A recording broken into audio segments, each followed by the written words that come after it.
All right. Hey class, my name is Matthew Harvey, and I'm going to be using the novel Within These Lines to talk about literature used as power and control. Um, so let's just go ahead and hop in. So in the book, the form of literature that we are most exposed to is, without a doubt, the letters that are written between Taichi and Evelina. And those do tell a lot about literature and what the written word can do. Um, we see that it's a big coming together for Taichi and Evelina, as that's what they have to rely on to keep their relationship, and ultimately it serves a big purpose in both of their lives and keeping both of them going in this very troubled time, right? But I wanted to talk about how I wanted to focus more on how literature is used as a power and to control people's way of thinking.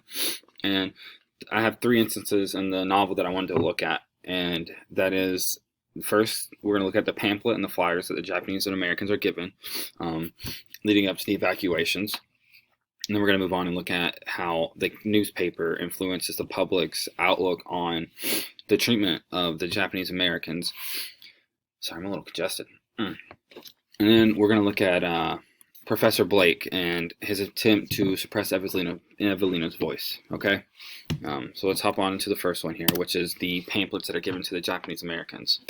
Now, I thought these are interesting because while they did not, well, everybody knew that with the Japanese Americans being evacuated, it was not a good thing, or most people knew. But the pamphlets didn't raise any alarms, right? Nobody was like, this is horrendous, this is going to be bad treatment off the bat. So I wanted to look at, and what stood out to me were the keywords that they use in that, and that shows how literature can influence people's thoughts. And the use of these pamphlets and these keywords were used to manipulate not only the Japanese Americans, but also the Americans as well, right? We see that the Japanese Americans all line up. They do exactly as they're told in the pamphlets, and they cause no trouble in this, that we know of at least in this book. They're all cooperative and going onto these buses, getting their stuff taken away and moved into these camps.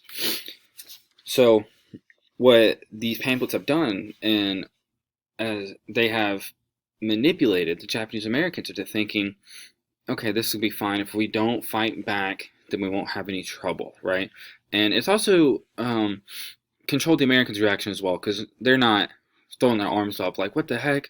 They kind of just let it happen. So we're going to look on page 55, and this is where Taichi's father is reading the pamphlet of questions that they might have leading up to the evacuation. We're at the very last paragraph on page 55 here. Father frowns and flips to the back of the pamphlet. Here it explains the terms. An assembly center is a convenient gathering point within the military area where evacuees live temporarily while awaiting the opportunity for orderly planned movement to a relocation center outside of the military area. And then, a relocation center is a pioneer community with basic housing and protective services provided by the federal government for occupancy by evacuees. I wanted to focus here, and I have them down there for you, the keywords of evacuees and not prisoners. I thought the word opportunity brings, yes, it's just an opportunity for orderly planned movement, but opportunity is a very positive word. It doesn't make you think of awful things. Pioneer community, not concentration camp, which is what it was. Basic housing, and we know it was not that. And then protective services, what they mean by that is the guards that were, keeping them in, not protecting them, right? So again, it shows how the pamphlets use these key words to put a positive tone on these pamphlets and manipulate the reaction of the Japanese Americans as well as the Americans. And I think on the very next page, the very top of it, Aoki kind of sums it up the best when she says, I wish they would speak straight. I wish they would speak straight. And there she is talking about, she sees right through these keywords. And we see that even more so in this next line. Aoki says darkly, as she continues folding, we will be prisoners, not evacuees, right? Evacuees, prisoner. And these pioneer communities are concentration camps.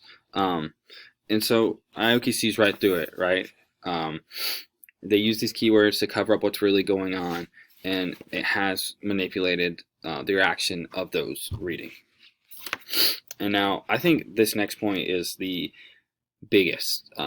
It shows the biggest power of literature, and let's just go ahead and move into it. It's the newspaper creating this false idea of how the Japanese Americans were being treated. I'm not going to read the whole news article. I'm just going to go ahead and read the sections that I picked out, and we're going to pick. I'm reading from the bottom of 92 to the very first paragraph of 93. Was I at the same place as? Oh, this is after Evelina said goodbye to Taichi, and this newspaper comes out the very next morning explaining the details of what had happened.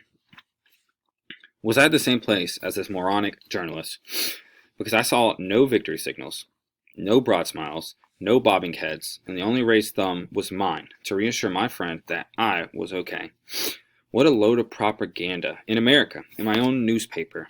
How many San Franciscans will read this article and think, that doesn't sound so bad, or, wow, those Japanese American families sure are having fun. He made having your property seized away and being loaded into a bus while surrounded by military police sound like heading off to some kind of vacation. What this passage here showed me was that literature and with this paper, it has the ability to persuade people into thinking in a certain way. And we know that it does exactly that, right? The media has controlled the Americans' people reaction, and I put here, or the lack of reaction for the treatment of the Japanese Americans. They read this, and like Evelina said, they think that that doesn't sound so bad, or that those families are having fun. We know that's not true, though. But again, the literature has this power to influence all these people into thinking this way. And in this time period, newspaper was the main source of media, right? So it serves even more power then, because this is all a lot of people are getting. They're not actually there seeing it. There are no cameras to capture what's really going on. And so they read this paper and they think, wow, this is what's happening. This is what is going on.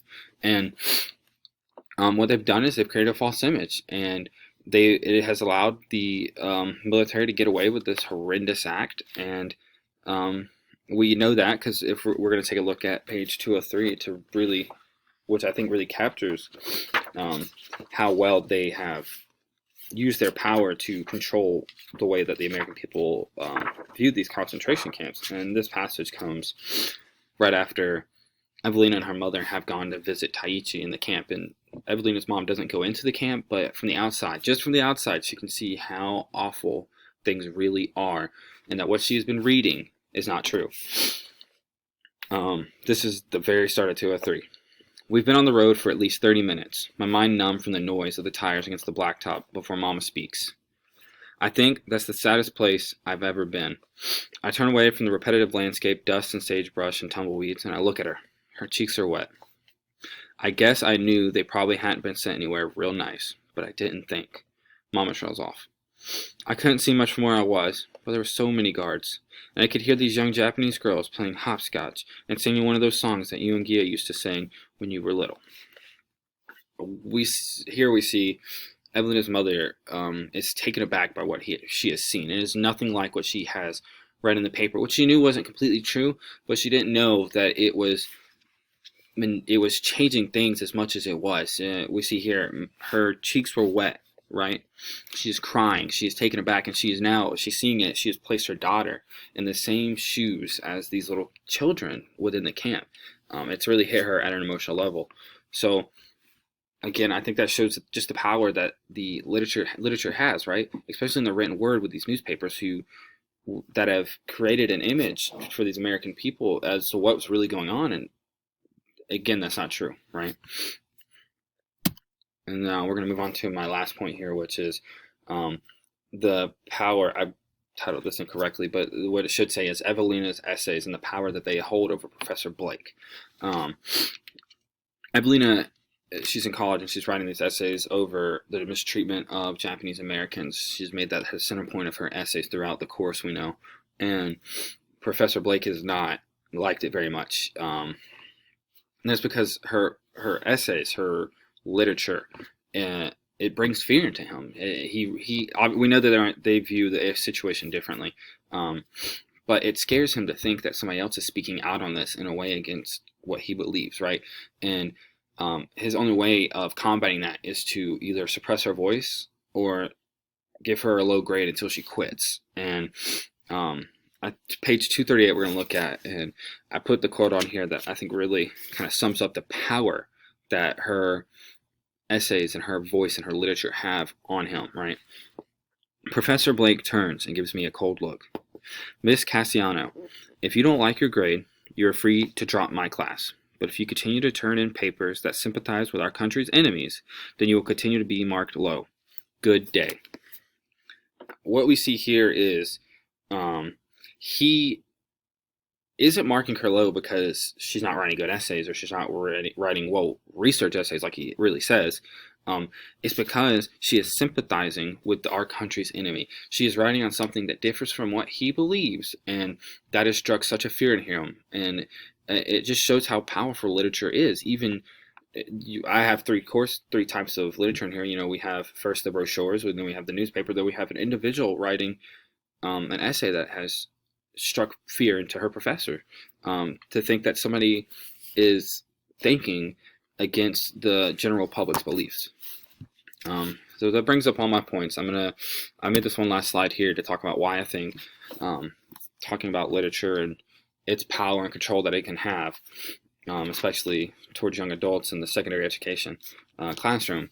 And I wrote here because young adults and students should understand the power that literature and the written word has. Not only the literature that they are reading in their classes or the newspaper or the pamphlets, but also what they write themselves, which, you know, Evelina's essays, Evelina's articles that she writes in her school paper, as well as the letters that she writes to the newspapers that, you know, she kind of butts heads with internally.